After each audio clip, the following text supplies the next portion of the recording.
विद्यार्थी मित्रांनो नमस्कार. सर्वांचं स्वागत. चालू घडामोडी रिव्हिजन लेक्चर भाग 2 मध्ये सर्वांचं स्वागत आहे. मित्रांनो आज आपण जानेवारी ते जून महिन्यापर्यंतच्या ज्या काही महत्त्वाच्या घडामोडी आहे या फास्ट ट्रॅक स्वरूपात बघणार आहोत.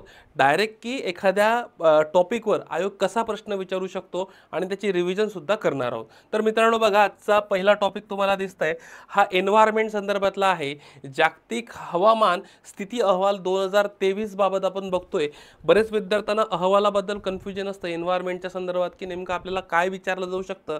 तर एन्व्हायरमेंट संदर्भात किंवा पर्यावरण संदर्भातले जे काही अहवाल आहे यावर प्रश्न विचारताना आयोग स्टेटमेंट स्वरूपात विचारले जातात. तर सुरुवातीला आपण बघूयात जाहीर करणारी संस्थेचं नाव जर बघितलं तर ही संस्था आहे जागतिक हवामान शास्त्र संघटना, ज्याला आपण इंग्लिशमध्ये WMO असं म्हणतो. हा शॉर्ट फॉर्म आहे.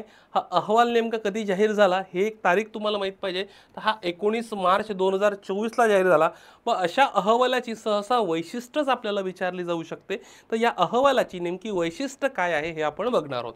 तर बघा अहवालाची जर वैशिष्ट्य बघितली म्हणजे तुम्हाला प्रश्न काय येईल, जागतिक हवामान स्थिती अहवाल 2023 बाबत खालीलपैकी कोणती विधाने अचूक आहे, अचूक नाही, बिनचूक आहे, बिनचूक नाही अशा स्वरूपाचे तुम्हाला प्रश्न विचारले जातील. मग आता लक्षात घ्या, आपल्याला अहवालाची वैशिष्ट्य स्टार पॉईंट करून ठेवा. मी जे सांगतोय ते फक्त लक्षात घ्या. तुमच्याकडे वही पेन जरी असेल तर त्याच्यात तुम्ही लिहून घेऊ शकता. ठीक आहे. आणि याची संपूर्ण PDF सुद्धा मी लेक्चर झाल्यानंतर 2 दिवसांनी मी तुम्हाला अपलोड सुद्धा करतो आपल्या टेलिग्राम चॅनलला. तर स्टेपअपचं टेलिग्राम चॅनल सुद्धा जॉईन करून घ्या. आता एक लक्षात घ्या, 2023 हे नोंदीमध्ये सर्वाधिक आतापर्यंत जेवढ्या काही नोंदी झाल्या उष्ण वर्षातल्या त्यापैकी 2023 हे नोंदीमध्ये सर्वाधिक उष्ण वर्ष असं म्हटलंय. म्हणजे याच्यातला पहिला आपल्या लक्षात येईल वैशिष्ट्य की 2023 हे वर्ष सर्वाधिक उष्णतेचे वर्ष म्हणून नोंद केलेली आहे.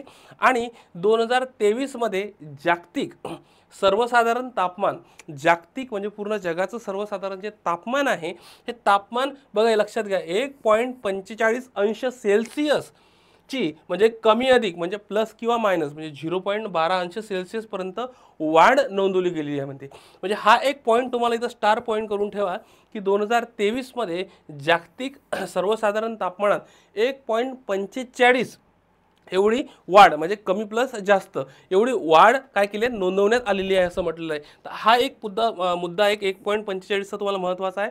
आणि याआधी म्हणजे 2016 मध्ये 1.29 आणि 2020 मध्ये 1.27 अंश सेल्सिअसची वाढ नोंदवण्यात आली आहे. तर लक्षात घ्या, तुम्हाला 2016 ते 2020 म्हणजे 2016 मधली वाढ, 2020 मधली वाढ आणि आता 2023 मध्ये हे जागतिक सर्वसाधारण तापमान. म्हणजे बरेचपैकी काय आहे ना, कंपॅरिझनवर अहवालावर प्रश्न येतात की कंपॅरिझन तुम्हाला त्या अहवालाची किंवा हा अहवाल किंवा त्याच्या मागच्या 1-2 अहवालाची कंपॅरिझन तुम्हाला केलेलं असतं. तर त्यामुळे कंपॅरेटिव्ह तो अहवाल आपल्याला करणं गरजेचं आहे. अशाच स्वरूपाचे प्रश्न विचारले जातात. म्हणजे तुम्हाला लक्षात येईल की आता 16 आणि 20 आणि इकडे 23 मधलं लक्षात घ्या तापमान. तर हे असेच प्रकारे स्टेटमेंट कुठेतरी ते फिरवू शकतात.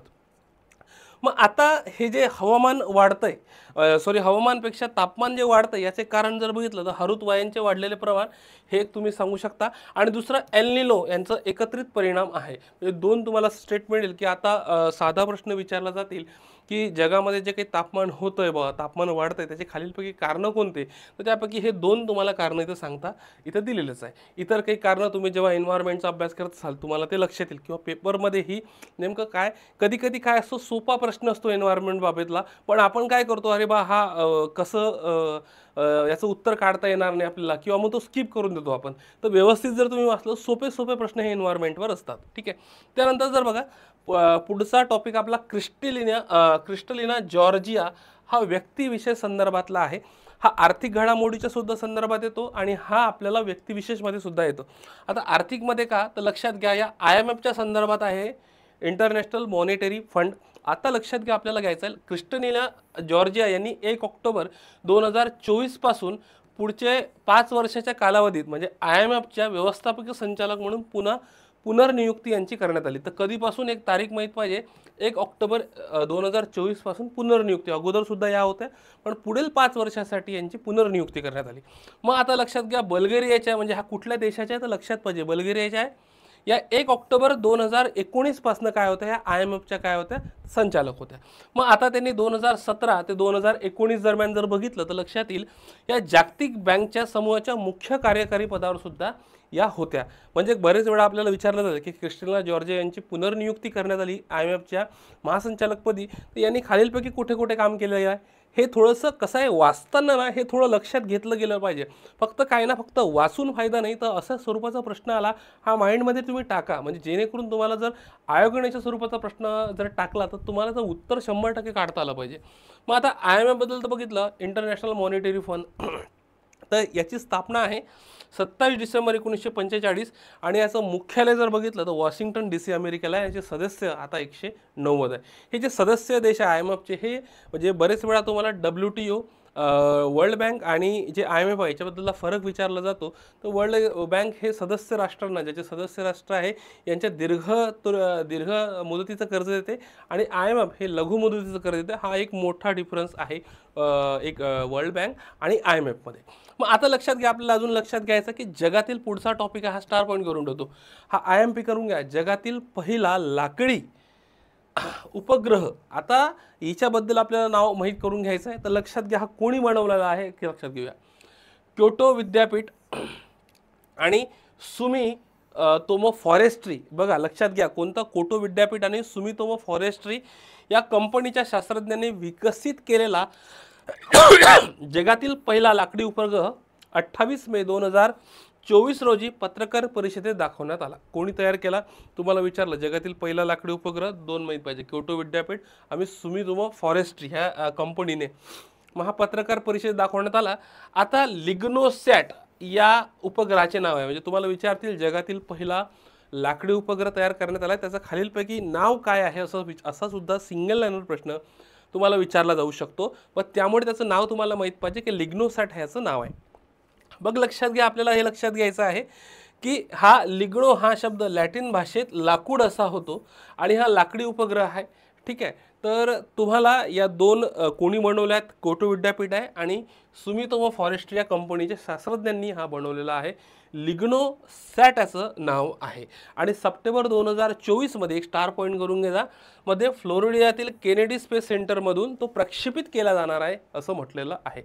याच्यामध्ये फक्त लक्षात घ्या, जगातील पहिलं, जेव्हा काय जगातील पहिलं झालं, भारतातील पहिलं झालं, महाराष्ट्रातील पहिलं झालं, अशा स्वरूपाचे जेव्हा काही घडामोडी घडतात तर त्यावर 100% आयोग काय करतं, प्रश्न विचारतं, हे नेहमी लक्षात घ्या. ठीक आहे. पण त्यानंतर बघा चालू घडामोडीची एक थोडक्यात मागच्या बॅचला सुद्धा मी सांगितलं, मला तरी बरेच विद्यार्थी मेसेज करत असतात की सर यावर्षी तुमची वन डे रिव्हिजनची बॅच आहे का, आम्हाला वन डे रिव्हिजन बॅच करायची आहे. तर मित्रांनो, स्टेपअप अकॅडमीचं जे ॲप आहे ते डाउनलोड करा. यावर्षी माझ्या सर्व ज्या बॅचेस आहेत चालू घडामोडीच्या, या सर्व स्टेपअप अकॅडमीच्या ॲपला आहे. तर वन डे रिव्हिजनसुद्धा बॅच आहे आणि एक फुल लेन म्हणजे वर्षभराची सुद्धा बॅच आहे. ह्या दोन्ही बॅचेस आहे. तर 299 रुपयाला ही बॅच आहे वन डेची. तुम्हाला इयरची जी बॅच आहे हे 499 रुपयाला आहे. तर वन डेची राज्यसेवेची जी बॅच आहे ही रेकॉर्डेड बॅच आहे. त्याच्यामध्ये सगळ्या वर्कशीट, दीड वर्षातल्या काही PDF टाकलेल्या आहेत, काही नोट स्वरूपात टाकलेल्या आहेत आणि एक 100 प्रश्नांची टेस्ट आहे. ज्या विद्यार्थ्यांनी ही बॅच जॉईन करायची असेल तर त्यांनी ही बॅच जॉईन करू शकता. रिव्हिजन आहे, 8 तासांची बॅच आहे, रेकॉर्डेड बॅच आहे. ठीक आहे, चला त्यानंतर बघा एक महत्त्वाचं अजून आर्थिक घडामोडी संदर्भातला टॉपिक जर बघितला तर लक्षात येईल, भारताचा सर्वात मोठा व्यापारी भागीदारी देश जर बघितला तर लक्षात घ्या, आपल्याला असं लक्षात येईल नेमकं आता हा ग्लोबल ट्रेड रिसर्च इन्स्टिट्यूट म्हणजे आर्थिक थिंक टँक जी आहे यांच्या आकडेवारीनुसार असं म्हटलं की आर्थिक वर्ष 2023-24 मध्ये चीन भारताचा सर्वात मोठा व्यापारी भागीदारी देश ठरलेला. लक्षात घ्या, चीन. कोण ठरला आहे तर चीन. आता हा चीन आर्थिक वर्ष 2023-24 मध्ये आहे. मग तुम्ही आर्थिक वर्ष जर 22 आणि 23चा जर विचार केला तर लक्षात घ्या, आर्थिक वर्ष 22-23 मध्ये जर विचार केला तर याच्यामध्ये अमेरिका हा सर्वात मोठा भारताचा व्यापारी भागीदारी देश दिसतो. मग आता लक्षात घ्या, इथे प्रश्न विचारताना काय विचारला जातो तर ते नेमकं आकडेवारी हे आर्थिक वर्ष तुम्हाला लक्षात असणं गरजेचं आहे. इथे काही फार किचकट प्रश्न तुम्हाला आर्थिक घडामोडी विचारत नाही, पण मग आकडेवारी तुम्हाला लक्षात असली पाहिजे. आणि देश म्हणजे आता बघा, इथं आर्थिक वर्ष 22-23 आहे आणि इथं 23-24 आहे. मग 22-23 मध्ये कोण होता तर अमेरिका होता आणि 23-24 मध्ये चीन होता. बरेच वेळा विद्यार्थ्यांचा या आर्थिक वर्षामध्ये प्रॉब्लेम होतो आणि त्याच्यामुळे त्यांचे प्रश्न चुकू शकतात. मग आता जर आपण विचार केला मित्रांनो, लक्षात घ्या आता जर बघितलं आपण तर लक्षात घ्या, कोटक महिंद्रा बँकवर निर्बंध लादलेले आहे.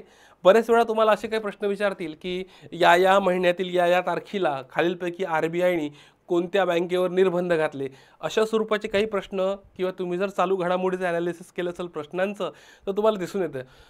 मग बरेच वेळा आपल्याला लक्षात राहत नाही की यार या महिन्यात बरेच, आणि सगळे ऑप्शन काय असतात, सारखे सारखे असतात. मग तुम्हाला असं लक्षात येतं की यार ह्या 2-4 बँकवर तर RBIने निर्बंध घातले होते, पण नेमकी याच महिन्यातली कुठली बँक आहे? तर मी तारखा सांगतो, या तारखा तुम्ही लक्षात ठेवा. ठीक आहे, बघा लक्षात घ्या, कोटक महिंद्रा बँकवर निर्बंध घातलेले आहेत. कोटक महिंद्रा बँक, आता याची तारीख लक्षात घ्या, 24 एप्रिल 2024 रोजी रिझर्व्ह बँक ऑफ इंडियाने कोटक महिंद्रा बँकवर निर्बंध घातले. आलं का लक्षात? या बँकेवर ऑनलाईन, आता लक्षात घ्या, या बँकेवर ऑनलाईन आणि मोबाईल बँकेच्या माध्यमातून नवीन ग्राहक नोंदणी तसेच नवीन क्रेडिट कार्ड वितरित करण्यावर RBIनं निर्बंध घातले होते. म्हणजे तुम्ही ऑनलाईन नोंदणी करू शकत नाही, नवीन ग्राहकांची नोंदणीसुद्धा करू शकत नाही, आणि नवीन क्रेडिट कार्डसुद्धा देऊ शकत नाही. या संदर्भात ते निर्बंध RBIने घातले होते. मग कोणावर? तर ही आहे कोटक महिंद्रा बँक. कोणत्या महिन्यात आहे? 24 एप्रिल 2024ची गोष्ट आहे. तर हे तुम्हाला लक्षात असणं पाहिजे की कोटक महिंद्राला त्यांनी सांगितलं की तुम्ही ऑनलाईन नोंदणी नाही, नवीन ग्राहक नाही करू शकत, आणि नंतर क्रेडिट कार्ड नवीन वितरित करू शकत नाही. या संदर्भात RBIनं काय घेतलं होतं तर त्याच्यावर निर्बंध घातले होते. हा एक आर्थिक घडामोडी संदर्भातला एकदम इम्पॉर्टंट पॉईंट आहे, तो तुम्ही लक्षात घ्या. ठीक आहे, मग आता नंतर घ्या, पुन्हा एक RBIकडून बंदी घातली आहे, पेटीएम पेमेंट बँक. मध्यंतरी तुम्हाला माहीत असेल की पेटीएमचा बरेच इश्यू चालू होता, पेटीएमचे शेअर खूप पडलेले होते. मग हे तुम्हाला लक्षात पाहिजे. आज थोडं काय आहे, 1-2 दिवसापासनं मी लेक्चर थोडं लेट टाकणार होतो, पण रिव्हिजन लेक्चरच मी सांगितलं की दर 2 दिवसांनी रिव्हिजन लेक्चर येणार, पण 2 दिवसापासून थोडी तब्येत खराब असल्यामुळे थोडं खोकला येतोय. ठीक आहे, थोडंसं सांभाळून घ्या. ठीक आहे, तर पेटीएम पेमेंट बँकला ठेवी स्वीकारण्यास म्हणजे ज्या FD असतात, फिक्स्ड डिपॉझिट असतात, या ठेवी स्वीकारण्यात RBIनं काय केलेलं आहे? बंदी घातली आहे. आता ही 29 फेब्रुवारी 2024ची गोष्ट आहे. आता बघा, पेटीएम पेमेंट बँकवर सुद्धा निर्बंध घातलेले आहे, पण कशासाठी घातलेले आहे? त्यांच्या FD स्वीकारण्यासाठी घातलेले आहे. पण ही तारीख कधीची आहे मित्रांनो? 29 फेब्रुवारी 2024ची आहे. आणि जे मग आपण पेटीएम बँक पाहिली तर ते 24 एप्रिल 2024चे आहे. त्यांनी सांगितलं नवीन नोंदणी नाही करू शकत, नवीन क्रेडिट कार्ड नाही देऊ शकत, आणि ऑनलाईन संदर्भातल्या ज्या काही घडामोडी आहे त्यासुद्धा जी कोटक महिंद्रा बँक आहे ही नाही करू शकत. पण पेटीएम पेमेंट बँकला काय सांगितलं आहे? तुम्ही ठेवी स्वीकारण्यास RBIनं बंदी घातली आहे, म्हणजे जे फिक्स्ड डिपॉझिट असतात त्यावर बंदी. पण याची तुम्हाला महिना माहीत पाहिजे, 29 फेब्रुवारी 2024. आता बघा लक्षात घ्या, कारण काय होतं, बरेच वेळा हे असं पेटीएम पेमेंट बँक, मग ते तुम्हाला ऑप्शन देतील एअरटेल पेमेंट बँक, अजून कुठले तरी ऑप्शन देतील. त्यामुळे हे आर्थिक घडामोडीचे ते टॉपिक आहे ना, हे थोडेसे आकडेवारीवर तुम्ही लक्ष असणं गरजेचं आहे. मग आता दुसरा टॉपिक आहे ONGC. ठीक आहे, ONGCने कृष्णा व गोदावरी नद्यांच्या खोल भागात, बघा लक्षात घ्या, पहिले तेल उत्पादन सुरू केलं आहे. मी तुम्हाला मगाशी सांगितलं, पहिलं म्हटलं की आयोग तिथे प्रश्न विचारणार. मग ONGCची कंपनी आहे, यांनी कृष्णा आणि गोदावरीच्या खोऱ्यामध्ये किंवा गोदावरीच्या नद्यांच्या खोल भागात, खोऱ्यात नाही म्हणता येईल तर नद्याच्या खोल भागामध्ये पहिले तेल उत्पादन सुरू केलेलं असं म्हटलं आहे. आणि हे क्षेत्र काकीनाडा समुद्र किनाऱ्याचा आंध्र प्रदेश भागातील कृष्णा गोदावरी नदीच्या भागात आहे. आता बघा, तुम्हाला काय देतील? हे महारत्न कंपन्यापैकी एक आहे. मग ते देतील खालीलपैकी कुठल्या महारत्न कंपन्याने कृष्णा आणि गोदावरीच्या खोल भागात आपले पहिले तेल उत्पादन सुरू केलेले आहे असं विचारलं जातील, तर तुम्हाला 100% हे आलं पाहिजे. ठीक आहे, येस. मग त्यानंतरचा पुढचा आर्थिक घडामोडी संदर्भातली महत्त्वाची बाब आहे की HDFC जी बँक आहे, ही बँकने लक्षद्वीपमध्ये शाखा उघडणारी पहिली खाजगी बँक ठरलेली आहे. पहिलं आलं की तुम्हाला 100% प्रश्न येणार, म्हणून पहिलं तुम्हाला माहीत असणं गरजेचं आहे. त्यानंतर स्टार पॉईंट करा आर्थिक घडामोडी संदर्भातला हिताची पेमेंट सर्व्हिसेस. हिताची पेमेंट सर्व्हिसेसने काय केलेलं आहे? भारतातील पहिले अपग्रेडेबल ATM मशीन लॉन्च केलेले आहे, माहीत पाहिजे. आणि म्हणजे ATM केव्हा ही कॅश रिसायकलिंग मशीनमध्ये अपग्रेड केले जाऊ शकतात. आता बरेच वेळा आपल्याला मागच्या वेळेस तुम्हाला विचारलं होतं गोल्ड ATM, हरियाणा की कुठेतरी सुरू केलं होतं. त्यानंतर मिल्क ATM विचारलं होतं, वॉटर ATM विचारलेलं होतं, तर तुम्हाला जे काही पहिले असं आर्थिक घडामोडी संदर्भात किंवा ATM ऑटोमॅटिक टेलर मशीन आपण त्याला म्हणतो, तर अशा स्वरूपात काही प्रश्न असतील तर ते 100% आयोग आर्थिक घडामोडीवर विचारले जातात त्यांच्यामार्फत. मग त्यानंतर हिताची पेमेंट झालं. आता पुढचा पॉईंट आहे RBIने IDFC फर्स्ट बघा लक्षात घ्या. RBIने काय केलं, IDFC फर्स्ट बँक आणि LIC हाऊसिंग फायनान्स या 2 वित्तीय संस्थांवर विविध नियमांचे पालन केले नाही, यामुळे आर्थिक दंड ठोठावलेला आहे. आता कोणत्या कोणत्या आहे तर यांनी काय केलं, नियमांचे पालन केलेले नाही आहे. मग RBIने 2 अशा महत्त्वाच्या बँकिंगवाल्या IDFC फर्स्ट बँक आणि LIC हाऊसिंग काय दिसते फायनान्स या 2 महत्त्वाच्या ज्या काही संस्था आहे यावर नियमांचे म्हणजे नियमांचे भंग केलं असेल. बरेच वेळा आपण आपल्या जीवनातही काही नियमांचे भंग करतो, पण तशा पुढे हे RBI जे हे नियंत्रण करते यांच्यावर, तर त्याच्यामुळे आर्थिक दंड ठोकवलेला आहे. किंवा आता त्यानंतर बघा 1 एप्रिल 2006 रोजी किंवा त्यानंतर नियुक्त करण्यात आलेल्या राज्य सरकारी कर्मचाऱ्यांना जुनी पेन्शन योजना, हे जुनी पेन्शन योजनेवर फार चालू होतं, जुनी पेन्शन योजना. मग हे जुनी पेन्शन योजना पुन्हा सुरू करणारे सिक्कीम हे ईशान्येकडील पहिलं राज्य ठरलेले आहे. आता पहिलं म्हटलं तर प्रश्न विचारतात का नाही, तर माहीत पाहिजे तुम्हाला, जुनी पेन्शन योजना सुरू करणारे सिक्कीम हे ईशान्य भारतातील हे काय करे किंवा ईशान्येकडील हे पहिलं राज्य ठरलेलं आहे सिक्कीम. तुम्हाला हे माहीत असणं गरजेचं आहे. हे जुनी पेन्शन योजना संदर्भातलं आहे बरं, ठीक आहे. मग RBI संदर्भात पुन्हा आर्थिक घडामोडीवर येऊ. याच्यामध्ये बरेचशा मी आर्थिक घडामोडीच घेतलेल्या आहे, जेणेकरून आर्थिक घडामोडीनं मुलांचा अभ्यास करत नाही, काय नेमकं आर्थिक घडामोडीवर प्रश्न येतात हे विद्यार्थ्यांना कळतच नाही. व त्याच्यामुळे आपण काय करतो की हे RBIच्या जास्तीत जास्त मी जे आर्थिक घडामोडी तुमच्या बरेच कव्हर होऊन जातील. RBIने 3 उपक्रमांचे अनावरण केलेले आहे. भारतीय रिझर्व्ह बँकेने रिझर्व्ह बँकचे गव्हर्नर शक्तिकांत दास यांनी 28 मे 2024 मध्ये रोजी रिझर्व्ह बँकेचे काही एक प्रवाह portal, retail director mobile app आणि फिनटेक रिपॉझिटरी या 3 प्रमुख उपकरणांचे अनावरण केले. पण तुम्हाला माहिती पाहिजे की प्रवाह पोर्टल जर विचारलं कोणाचं आहे तर लक्षात पाहिजे कोणाचं आहे, RBI. Retail director mobile app हे सुद्धा तुम्हाला माहीत पाहिजे आणि फिनटेक रिपॉझिटरी हे 3 प्रमुख उपकरणांचे अनावरण केले. हे तिन्ही पोर्टल आणि ॲप म्हणा आणि हे फिनटेक रिपॉझिटरी म्हणा, हे कोणाचे आहेत, RBIचेच आहे. हे तुम्हाला माहीत असणं गरजेचं आहे. मग आता राऊट्स टू रूट्स म्हणजे R2R असं म्हटलं तरी याला हरकत नाही. R2R कला आणि संस्कृती क्षेत्रातील, लक्षात घ्या मी काय म्हणतोय, कला आणि संस्कृती क्षेत्रातील वाहिलेल्या पहिली बिगर शासकीय स्वयंसेवी संस्था एनजीओला राष्ट्रीय शेअर बाजाराच्या सामाजिक भांडवल बाजारात म्हणजे सोशल स्टॉक एक्सचेंज ज्याला म्हणतो यामध्ये मंचावर सूचीबद्ध झालेली आहे. आता लक्षात घ्या हे R2R म्हणून आहे. R2R हे तुम्हाला माहीत असणं गरजेचं आहे, महत्त्वाचं आहे. त्यानंतर चिपको आंदोलन. आता बघा बरेच वेळा काय होतं, लक्षात घ्या ज्या काही इतिहासकालीन घटना आहे ज्याला 25, 50, 100, 125, 150, 250, 300, 350, 400, 500 असे काही पूर्ण वर्ष होत असेल ना, तर यावर 100% प्रश्न विचारतात बरं. तर तुम्हाला आता हे चिपको आंदोलनासंदर्भातला याला 50 वर्ष पूर्ण झालेले आहे, हे बाकीचं तुम्ही वाचून घ्यायचं फक्त, ठीक आहे. त्यानंतर गेलचा पहिला ग्रीन हायड्रोजन प्रकल्प, आता एक स्टार पॉईंट करून ठेवा. हा गेल म्हणजे हा क्रिस गेल नाही आहे, ठीक आहे. ज्या महारत्न कंपन्या आहे त्याच्यापैकी हे गेल आहे, ठीक आहे. मग gas authority of India limited हा गेलचा काय फुल फॉर्म आहे. पहिल्या ग्रीन हायड्रोजन प्रकल्पाचे 24 मे 2024 रोजी मध्य प्रदेशमधील विजयपूर येथे उद्घाटन करण्यात आलेलं आहे.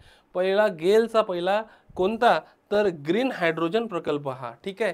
त्याचा लॉंग फॉर्म मी आता सांगितला, gas authority of India limited.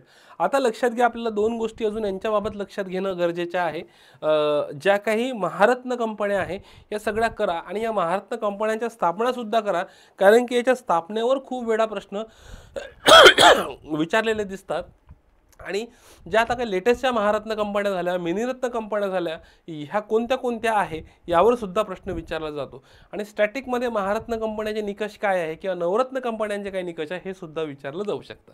मग आता सर्व हिमनद्या गमावणारा पहिला देश बघा, पहिलं विचारलेलं आहे व्हेनेझुएला, ठीक आहे. त्यानंतर व्याघ्र प्रकल्पामध्ये भारताचे पहिले बायोस्फिअर जीवावरण उत्तराखंडमधील राजाजी नॅशनल पार्कमध्ये तयार करण्यात आलेले आहे, पहिले, ठीक आहे. त्यानंतर देशातील पहिला आयुर्वेदिक कॅफे. आता हा आयुर्वेदिक कॅफे जर बघितला तर दिल्लीतील शालिमार बाग येथील महर्षी आयुर्वेदिक रुग्णालयात सोमा द आयुर्वेदिक किचन हे इन हाऊस रेस्टॉरंट हे भारतातील पहिले आयुर्वेदिक कॅफे ठरलेले आहे. याचं नाव काय आहे? सोमा. लक्षात घ्या, भारतातील पहिले आयुर्वेदिक किचन म्हटल्यापेक्षा आयुर्वेदिक कॅफे.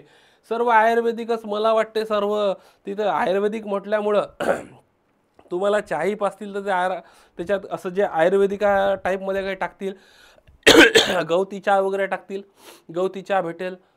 खास असेल तर ते आयुर्वेद संदर्भातच असेल. म्हणजे मला वाटतं काही बाहेरचं त्याला काय म्हणतात असं विदाऊट केमिकल वगैरे जे काही आहे त्याचा वापर काही ते करणार नाही. त्याच्यामुळे याला म्हणून आयुर्वेदिक कॅफे म्हटलेला आहे. तुम्हाला ज्यूसही भेटेल, तर सगळे हे आयुर्वेदिकाचे जे ज्यूस वगैरे असतात तेच इथं मिळतील. ठीक आहे. त्यानंतर बघा, सोमा याचं नाव आहे, लक्षात घ्या फक्त. त्यानंतर अग्नी प्राईमची यशस्वी चाचणी. आता हा आपल्याला विज्ञान तंत्रज्ञान संरक्षण घडामोडी संदर्भातला प्रश्न आहे. विज्ञान तंत्रज्ञान संरक्षण घडामोडी संदर्भातला प्रश्न आहे. अग्नि प्राईम हे थोडंसं नेक्स्ट व्हर्जन आहे, याचं लक्षात घ्या. कोणी विकसित केलं तर DRDOनं. याचं नाव आहे संरक्षण संशोधन आणि विकास संघटना. बरेच वेळा तुम्हाला प्रश्न विचारतील अग्नि प्राईमचं जे त्याला काय म्हणता येईल, कोणी बनवलेलं आहे किंवा काय, तर लक्षात घ्या. ठीक आहे.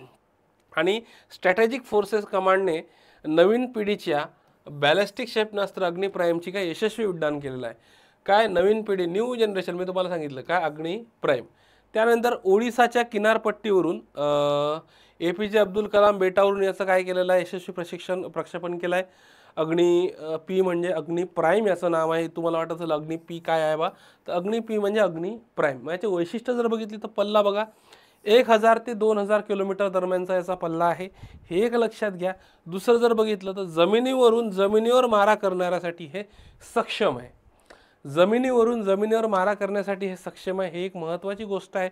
आणि तसंच अग्निमालिकेतील सर्वात हलके क्षेपणास्त्र आहे, हे एक याचं अग्नि प्राईमचं एक वैशिष्ट्य आहे, तुम्हाला माहीत असणं गरजेचं आहे. हे विज्ञान तंत्रज्ञान संरक्षण घडामोडीतलं आहे. बरेच वेळा मागच्या 4-5 वर्षाचे जर पेपर सोडले त्याचे, म्हणजे 2013 ते 17पर्यंत आयोगाने काय केलं होतं, अग्नि 1, अग्नि 2, अग्नि 3, अग्नि 4, अग्नि 5 याचे काय करत होते, पल्ले विचारत होते जोड्या लावामध्ये, किंवा सिंगल लाईन प्रश्न टाकत होते, किंवा याचे वैशिष्ट्य विचारले जात होते, किंवा हे हवेतून जमिनीवर मारा करतात का, की जमिनीवरून हवेत मारा करतात असे, किंवा जमिनीवरून जमिनीवर मारा करतात असे सुद्धा प्रश्न आयोगाने आतापर्यंत यावर विचारले गेलेले आहे. मग आता बघा, त्यानंतर व्यक्तिविशेषमध्ये बिल्किस मीर नावाची व्यक्ती महत्त्वाची आहे येणाऱ्या परीक्षेसाठी. हे 26 जुलै ते 11 ऑगस्ट या कालावधीत जे पॅरिसमध्ये ऑलिम्पिक आयोजित होणाऱ्या उन्हाळी ऑलिम्पिकमध्ये ज्युरी सदस्य म्हणून देशाचे प्रतिनिधित्व करणारी जम्मू काश्मीरमधील बिल्किस मीर हे भारतातली पहिली महिला बनणार आहेत. ठीक आहे. बिल्किस मीर ज्या काही उन्हाळी ऑलिम्पिक स्पर्धा होणार आहेत 2024मध्ये, म्हणजे यावर्षी 26 जुलैपासून लागणार आहेत, तर साधारणतः या चालतील ऑगस्टपर्यंत, 11 ऑगस्टपर्यंत. तर याच्यामध्ये ज्युरी म्हणून देशाचे प्रतिनिधित्व करणारी जम्मू काश्मीरमध्ये ही पहिलीच महिला आहे, हे लक्षात घ्या. आणि भारतातील पहिली, जम्मू काश्मीरमधली आहे आणि भारतातील पहिली महिला बिल्किस मीर. तुम्हाला वन लायनर स्वरूपात प्रश्न येऊ शकतो यावर. ठीक आहे. मग कमला बेनिवाल. आता कमला बेनिवालबद्दल जर बघितलं, ह्या निधन वार्ताच्या संदर्भातला टॉपिक आहे कमला बेनिवालचा. आता जन्म झाला आहे 12 जानेवारी 1927ला आणि निधन 15 मे 2024. आता या महत्त्वाच्या व्यक्ती काय आहे, की राजस्थानच्या पहिल्या महिला मंत्री होत्या. जानेवारी ते डिसेंबर 2003मध्ये उपमुख्यमंत्री राहिल्या राजस्थानच्या. त्रिपुराच्या राज्यपाल राहिल्या आणि गुजरातच्या राज्यपाल राहिल्या. मिझोरामच्या सुद्धा राज्यपाल आहे. आणि ईशान्येकडील राज्याच्या पहिल्या महिला राज्यपाल होत्या. आता ह्या राज्यपाल आहे म्हणून मी डायरेक्ट प्रश्न घेतला. जेव्हा एखाद्या ज्यांनी किमान 1पेक्षा किंवा 2-4 पेक्षा जास्त राज्याचे राज्यपाल पद भूषवलेलं आहे, त्यांना बरेच वेळा आपल्याला असे प्रश्न विचारले जातात त्यांच्यावर, की खालीलपैकी या व्यक्तीचं निधन झालं, त्यांनी खालीलपैकी कोणत्या राज्याचे राज्यपाल पद भूषवलेलं आहे. तर कमला बेनिवाल यांनी बघा, लक्षात घ्या, यांनी त्रिपुरा, त्यानंतर त्रिपुरा जर बघितलं तर गुजरात बघितलं, त्यानंतर मिझोरम या 3 राज्याचे राज्यपाल पद भूषवलेलं आहे. आणि ईशान्येकडील राज्याच्या त्या पहिल्या महिला राज्यपाल होत्या, म्हणजे तुम्हाला तर मिझोराम, त्रिपुरा हे घेता येईल. आणि राजस्थानच्या त्या पहिल्या महिला मंत्री सुद्धा राहिलेल्या आहेत, त्याच्यामुळे तुम्हाला यावर प्रश्न विचारला जाऊ शकतो. ठीक आहे. मग आता जर बघा ॲलिस मुनरो. आता ॲलिस मुनरो कोण आहे व्यक्ती, हे साहित्याच्या संदर्भातली व्यक्ती आहे ॲलिस मुनरो. आणि यांचं सुद्धा निधन झालेलं आहे 2024 मध्ये महिन्यामध्ये. मग आता याच्यावर आपल्याला काय महत्त्वाचं आहे लक्षात घ्या. त्यांना साहित्याचा नोबेल आणि आंतरराष्ट्रीय मॅन बुकर म्हणजे हे दोन महत्त्वाचे साहित्य संदर्भातले पुरस्कार आहे त्यांना मिळालेले आहेत. त्यामुळे 100% यावर तुम्हाला प्रश्न विचारले जातील.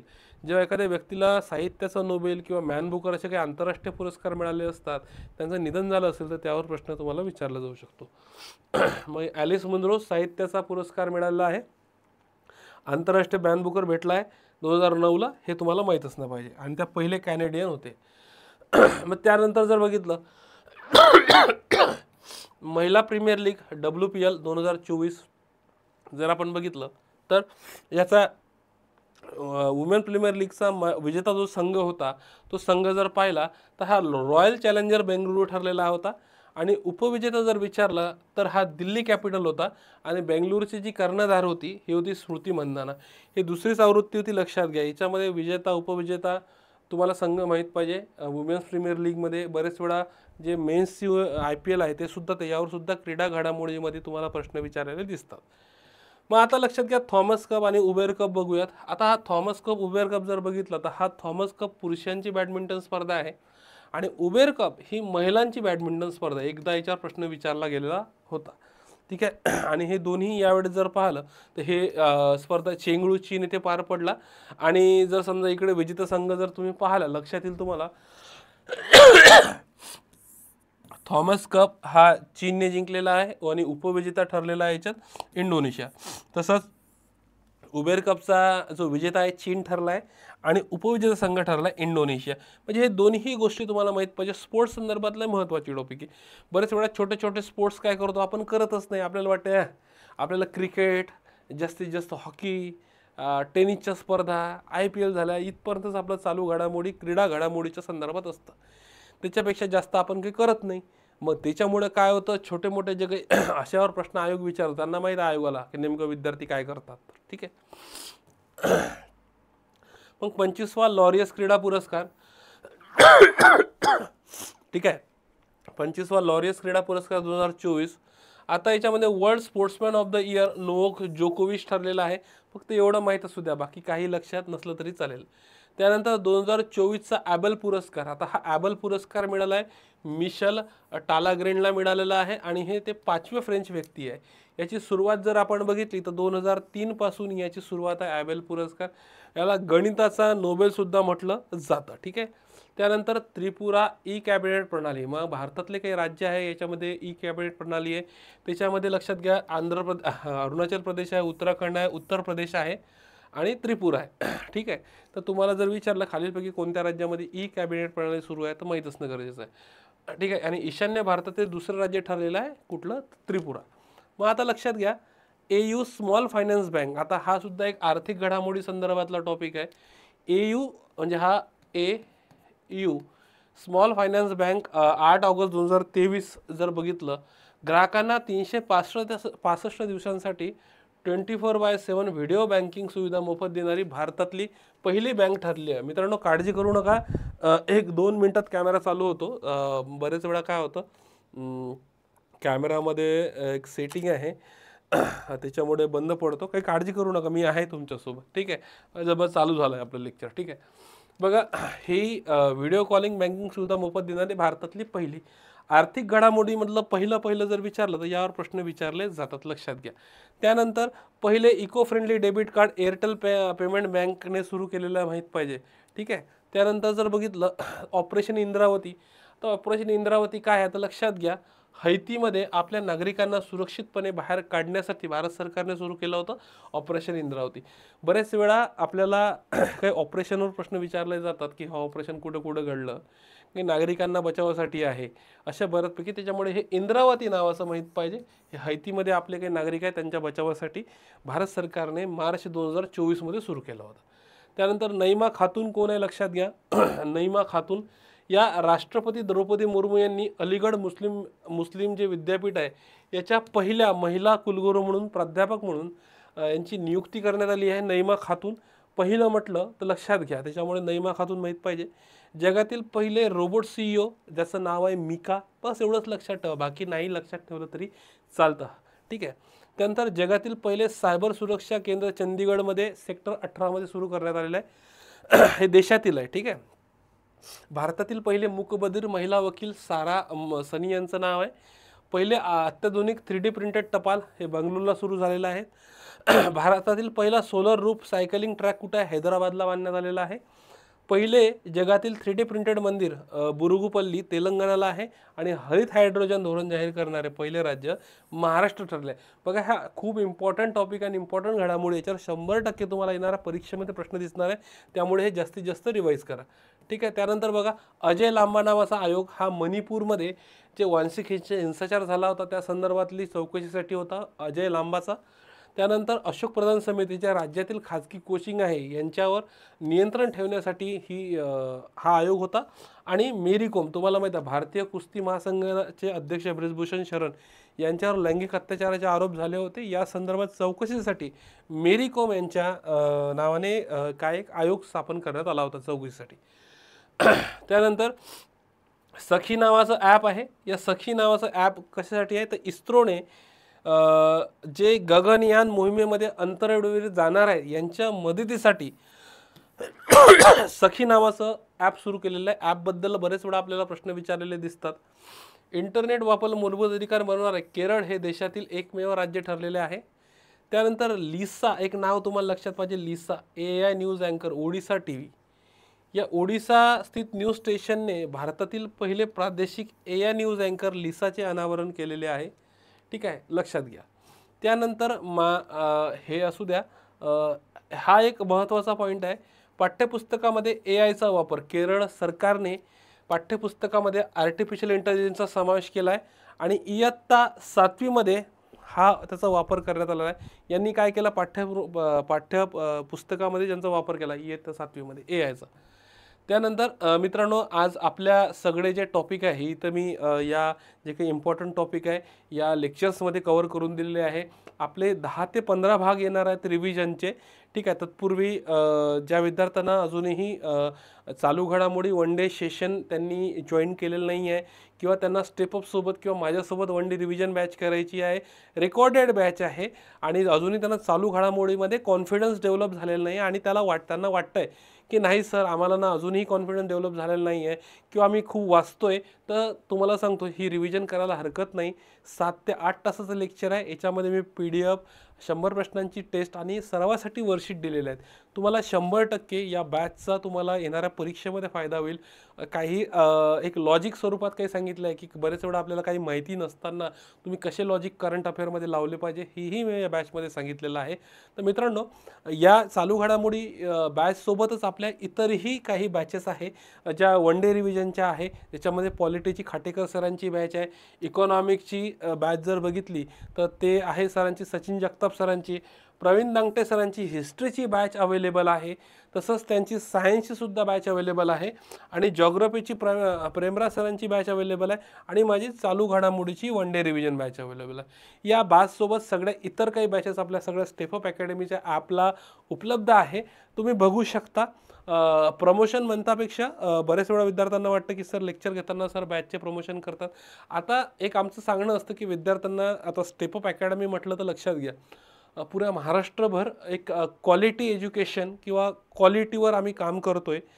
जास्तीत जास्त चांगलं गुणवत्तापूर्ण शिक्षण आपल्याला विद्यार्थ्यांना कसं देता येईल आणि चांगलं स्टडी मटेरियल आणि चांगले लेक्चर्स विद्यार्थ्यांना कसे प्रोव्हाइड करता येईल.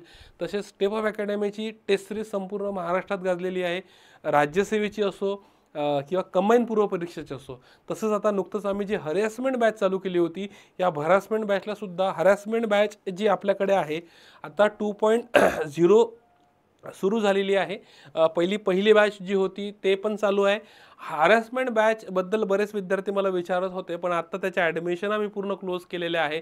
80 विद्यार्थ्यांची ही बॅच आहे. रोज 12 तासांची बॅच असणार आहे. मोबाईल नाही आहे या बॅचमध्ये, म्हणजे मोबाईलचा वापर तुम्ही सकाळी 8ला आले की मोबाईल जप्त असणार आहेत. त्यामुळे